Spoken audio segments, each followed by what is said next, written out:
பாறை மீது கட்டப்பட்ட வீடு, மணல் மீது கட்டப்பட்ட வீடு. இந்த இரு வேறு நிகழ்வுகளை ஆண்டவர் இயேசு இந்த நற்செய்தி வழியாக தெளிவுபடுத்துகிறார். வார்த்தைகளை கேட்டு அவற்றின்படி செயல்படுகிறவர் பாறை மீது தம் வீட்டை கட்டிய அறிவாளிக்கும், வார்த்தையின்படி செயல்படாதவர் மணல் மீது வீடு கட்டிய அறிவிலிக்கும் ஒப்பாவர் என்று சொல்கிறார். பாறை மீது கட்டப்பட்ட வீடு, இறை வார்த்தையினுடைய அந்த அடித்தளத்தால் எழுப்பப்பட்ட இந்த வீடானது புயற்காற்று, பெரும் காற்று அல்லது ஆறு போல பெருக்கெடுத்து ஓடுகின்ற வெள்ளம், மழை வந்தாலும் அந்த வீடானது எந்த இன்னலுக்கும் பாதிப்புக்கும் ஆகாது.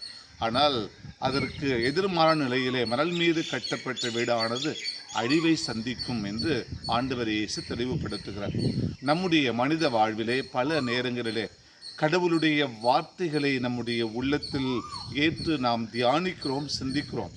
இந்த வார்த்தைகளுடைய அடித்தளத்தை நம்முடைய வாழ்விலே கொண்டிருப்போம் என்று சொன்னால், வாழ்க்கையிலே புயல் போல, பெரும் காற்று போல எவ்வளவு துன்பங்களை நாம் சந்தித்தாலும் நாம் இந்த பாறை மீது கட்டப்பட்ட வீட்டிற்கு ஒப்பான மனிதர்களாக நாமும் இருப்போம் என்பதை ஆண்டவர் இயேசு நற்செய்தி வழியாக அழகுற தெளிவுபடுத்துகிறார். மன்றாடுவோம். அன்பை உருவான இறைவா, எங்களுடைய வாழ்வில் இறை வார்த்தைகளை ஏற்று இறை வார்த்தையின் அடித்தளத்தில் எங்கள் வாழ்வை அமைத்துக் கொள்ள எங்களுக்கு அருள் தாரும். ஆமேன்.